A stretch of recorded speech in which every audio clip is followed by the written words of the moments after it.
Sobre quadriláteros, a primeira coisa que nós temos que lembrar é que há dois tipos, não é? Há o quadrilátero chamado convexo e quadrilátero não convexo.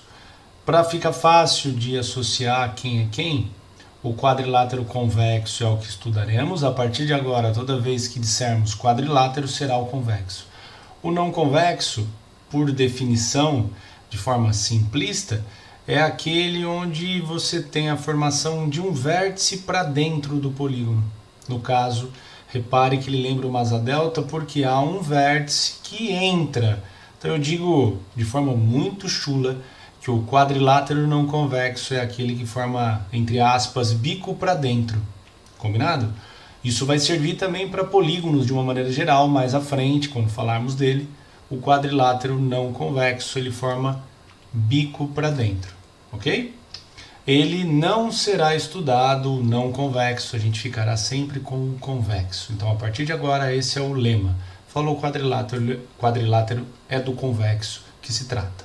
Bem, dos quadriláteros que a gente vai caminhar para estudar são os notáveis. Ainda não é o caso desses que aqui estão. Tá? Vou te explicar o que é o quadrilátero notável na sequência. O que eu estou aqui construindo serve para todo e qualquer quadrilátero. Tem 4 lados. Quadrilátero convexo, como já combinamos, a soma dos ângulos internos 360 graus, sempre.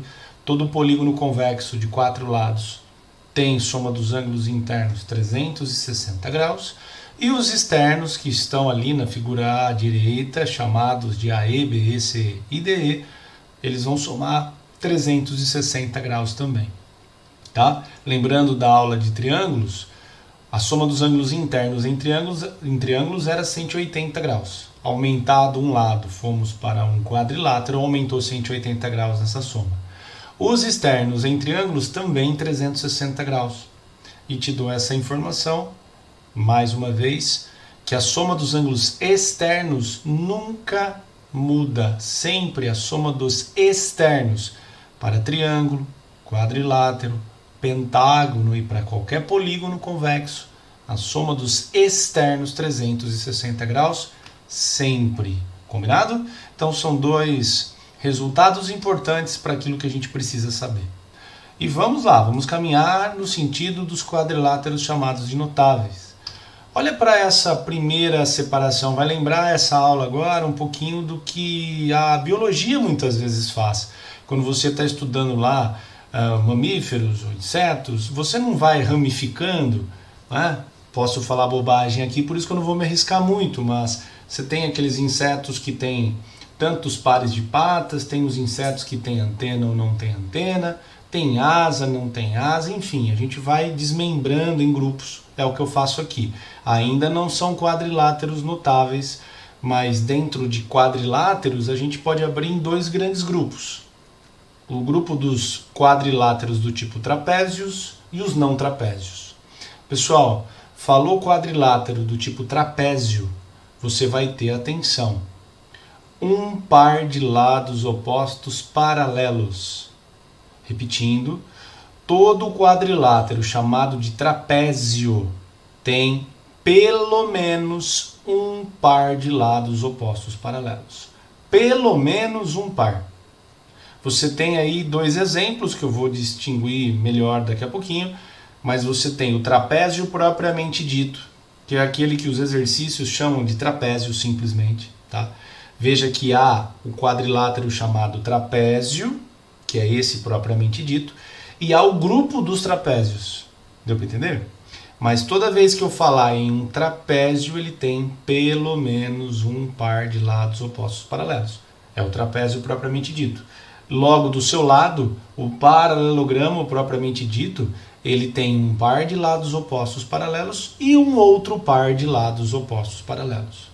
Ok? Então, pela última vez, trapézios têm pelo menos um par de lados opostos paralelos. Tá? E os não trapézios que não têm pares de lados opostos paralelos. Tá dentro desse grande grupo. Agora a gente vai desmitificar o grupo dos trapézios e, para tanto, eu vou separar novamente. Eu vou abrir em 2 grandes grupos. Veja na próxima tela. Tá lá, ó. Os trapézios. Grupo dos trapézios eu abro em duas ramificações. O grupo dos paralelogramos e o grupo dos trapézios propriamente ditos, que está aqui à direita na sua tela, em azul clarinho. O trapézio propriamente dito são três, na verdade. É o trapézio isósceles, o trapézio retângulo e o escaleno. Nós vamos passear por cada um deles para a gente olhar. E já te adianto, são esses três trapézios os chamados notáveis. E no grupo dos paralelogramos, que tem sempre dois pares de lados opostos paralelos, você tem o paralelogramo propriamente dito, o retângulo, o losango e o quadrado. Conte, são 7 os quadriláteros notáveis. Paralelogramo, retângulo, losango, quadrado, 4 nesse grupo e outros 3 no outro grupo. Vamos falar de cada um deles agora, colocando as propriedades que são válidas. Vamos lá? Trapézio isósceles. Lembre de triângulo. O nome isósceles em triângulo dizia dois lados de mesma medida. No trapézio também. Trapézio isósceles tem que ter dois lados que são iguais entre si, congruentes. Esses lados, no caso do trapézio isósceles, gente, serão os lados chamados, os lados não paralelos, os lados chamados de transversos, tá? São os lados AC e BD, no caso da figura. Eles sendo iguais faz com que o trapézio seja dito isósceles. O AB, o lado AB e o lado CD são os dois lados paralelos entre si, tá? Que define o grupo dos trapézios. Lembre lá de triângulos isósceles. Lembra que nós falávamos que em triângulo isósceles os ângulos da base são congruentes? No triângulo isósceles você tem uma base que é o lado diferente e os ângulos formados pela base, lá na base, são congruentes entre si. No trapézio isósceles a lógica é a mesma. Só que você vai ter aquilo que nós chamamos de duas bases num trapézio. Você tem a base menor, que é o lado AB na figura, e você tem a base maior, que é o lado CD. Lembra? Inclusive, quando se calcula a área, a gente fala em base maior, mais base menor, vezes a altura, dividido por 2. Você não precisa saber disso agora. Mas é lembrar que o trapézio tem duas bases. A base menor é o lado AB e a base maior é o lado CD. São elas que são paralelas entre si. Então, repare que no trapézio dito isósceles, os lados não paralelos são congruentes e os ângulos formados, tanto na base grande quanto na pequena, são congruentes entre si. Os da base grande congruentes entre si serão os ângulos agudos. E os na base menor, aqui na figura beta, são congruentes entre si, serão obtusos. Tá? Notem que, apesar da figura não trazer, se você quiser puxar esse ângulo alfa lá no vértice A, você consegue.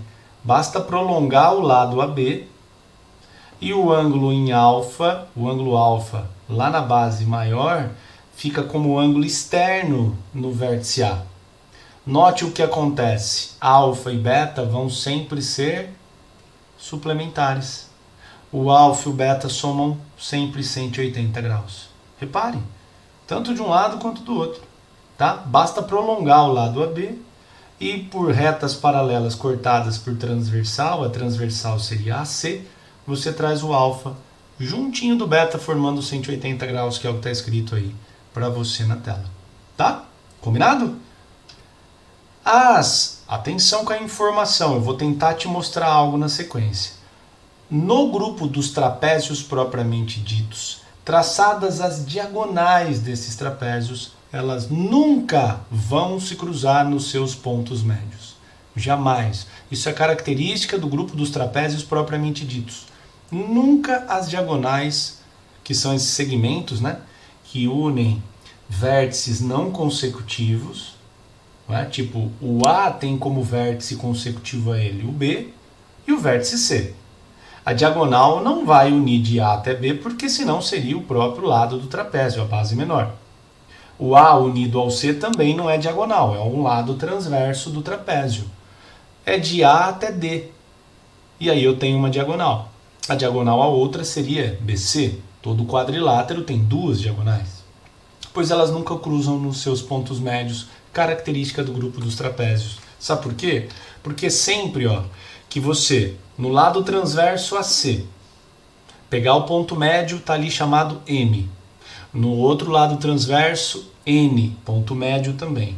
Toda vez que você ligar MN, você tem esse segmento MN chamado de base média do trapézio. E o ponto P e o ponto Q, por hora acreditem em mim apenas, por hora acreditem, o ponto P e o ponto Q são os pontos médios de cada uma das duas diagonais. Repare que as diagonais não cruzam nos seus pontos médios porque sempre vai existir essa distância PQ, a distância entre os pontos médios das diagonais. Tá? Deu para sacar? E outra informação, se você quiser. A base média, o MN, é sempre paralelo às bases maior e menor desse trapézio. A gente volta a falar sobre isso quando falarmos de semelhança de triângulos. Por hora fica a informação, as diagonais não cruzam nos seus pontos médios. E outra informação, as diagonais não são bissetrizes dos ângulos internos do trapézio. Eu acho que fica bem claro de perceber nessa figura que foi construída com um pouco de cuidado. Dá para sentir isso, tá? Vamos para o próximo, porque é tudo bem parecido agora, nós estamos nos trapézios, né? Trapézio retângulo. Se o trapézio é retângulo, você vai ter 2 ângulos retos dos 4 ângulos que o trapézio possui, tá? E esses ângulos retos vão estar na base maior e menor de um dos seus lados. Não dá para ter ângulo reto lá do outro lado também, no outro lado transverso, porque senão o trapézio se tornaria um retângulo, né? E é trapézio retângulo. O nome é duplo porque ele tem esses 2 ângulos retos nesse lado AC com as bases menor e maior. Tudo que eu te afirmei do anterior vale. O alfa e o beta são suplementares sempre. E no trapézio retângulo as diagonais não cruzam nos seus pontos médios. Por mais que quase pareça, mas veja onde está o ponto P e o ponto Q, que são os pontos médios das diagonais. Eles não estão um em cima do outro e nunca estarão. No trapézio, nunca. Tá? É característica do grupo. Por último, o trapézio escaleno. Lembra de triângulo escaleno? Cada lado tem medida diferente uma da outra? Pois aqui os 4 lados são distintos entre si. Notem que nós temos 4 ângulos então internos diferentes entre si. De um lado transverso, o alfa e o beta são suplementares e do outro lado os 2 ângulos também somam 180 graus. Tá? Totalizando 360 a soma de todos eles. Ok? Então, trapézio isósceles, retângulo e escaleno. Lembra um pouquinho de triângulo para você lembrar como que é a característica da figura. Paralelogramo propriamente dito. Eis o primeiro do grupo dos paralelogramos. Qual que é a característica? Já mencionamos. O lado AB paralelo ao lado CD, um par de lados opostos paralelos, e o lado AC paralelo ao lado BD, outro par de lados opostos paralelos. Isso faz com que o lado AC seja sempre congruente, igual a BD, os lados opostos que são paralelos são congruentes, o AB paralelo e congruente a CD. Tá? Tá escrito aqui na tela para você. Tudo bem? Você vai ler em livros que no grupo dos paralelogramos, os ângulos opostos são congruentes. É falar para você que o ângulo em A é igual ao ângulo em D. Gente, é mesmo. É mesmo. Sabe por quê? Por paralelismo puro. Se CD é paralelo a AB, o ângulo que está ali no vértice dele pode ficar fora no vértice C, junto de beta, formando 180 graus. E esse ângulo que está externo no vértice C, que é o alfa, junto de beta, ele sobe lá no vértice A por alternos internos. Então eles vão ser congruentes mesmo.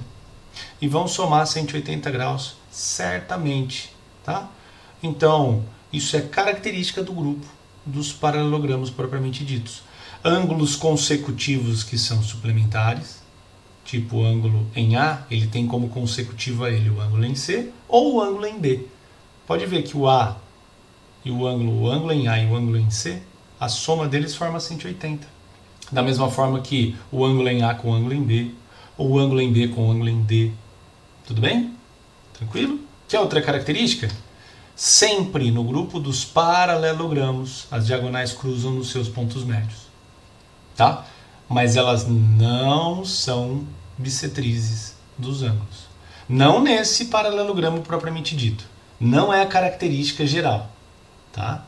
As diagonais aqui, é fácil perceber, elas não são bissetrizes dos ângulos, mas elas sempre cruzam-se em seus pontos médios. Característica. Combinado? Losango. Se você falar losango, eu vou ter um ataque. É losango. Característica do losango: os lados opostos são paralelos entre si. Que é outra? Os 4 lados são congruentes entre si. É a característica que mais a galera esquece. Os 4 lados do losango são iguais. É como se fosse um quadrado deformado, digamos, né? Você deformou os ângulos retos desse quadrado e eles deixaram de ser retos. Tá bom? Veja que é igualzinho o paralelogramo propriamente dito. Ângulos opostos congruentes, ângulos opostos congruentes, ângulos consecutivos suplementares, alfa mais beta 180 graus. Tá? A característica mais esquecida no losango é que os 4 lados medem a mesma coisa. Tá bom? Porém, os ângulos internos não são os 4 congruentes entre si. São congruentes nos opostos, 2 a 2. E que sabe o que é o mais legal do losango? As diagonais cruzam no ponto médio, porém elas cruzam com você formando 4 triângulos retângulos idênticos entre si. E isso tem a ver, pessoal, com aquela nossa aula de congruência de triângulos. Olha para o triângulo ABM. Olhou?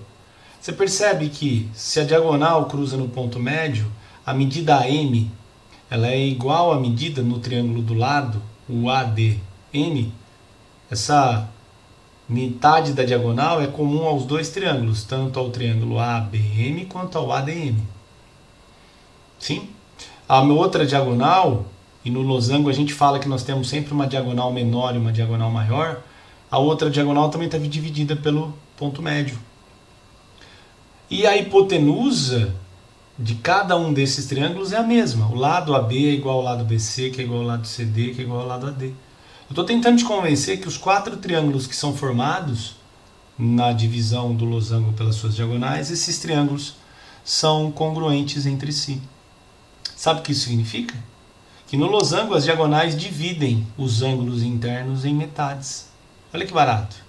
Por congruência de triângulos eu percebo que os 4 triângulos são idênticos. Que as diagonais cruzam no ponto médio formando 90 graus. E que as diagonais vão funcionar como bissetriz. Eu já te adianto, só tem, além do losango, mais um quadrilátero notável onde isso vai acontecer.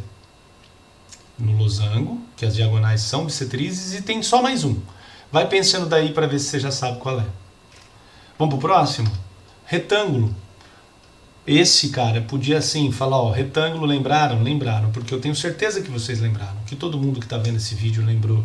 O retângulo não tem segredo, ele é conhecido por nós desde muito cedo, desde sempre. Lados opostos paralelos congruentes, lados opostos paralelos congruentes, o ângulo interno todos 90 graus, os externos também todos vão medir 90 graus. Tá? E só tenho que te contar, as diagonais cruzam no ponto médio, mas elas não são bissetrizes dos ângulos de 90 graus. Não são. No retângulo, não. Ok? E o último eu podia falar a mesma coisa. O quadrado. Mesma lógica para você. Que o quadrado tem 4 lados idênticos, que vocês conhecem desde cedo, que as diagonais cruzam no ponto médio. E dá para provar, pessoal, que o quadrado fica dividido em 4 triângulos retângulos congruentes entre si. E aí acontece que as diagonais do quadrado dividem o ângulo de 90 em 45, 45. Pessoal, vamos fazer um resumão? No grupo dos trapézios, propriamente ditos, as diagonais não cruzam no ponto médio, muito menos são bissetrizes. Sim? No grupo dos paralelogramos, as diagonais cruzam-se nos seus pontos médios. E em 2 dos 4 paralelogramos que nós temos, as diagonais funcionam como bissetrizes dos ângulos internos. Quais são esses quadriláteros? Losango e quadrado. Só neles. Ok? Dá uma relembrada em tudo isso que nós falamos antes de você encerrar esse estudo, porque essas propriedades são valiosíssimas na hora dos exercícios. Combinado?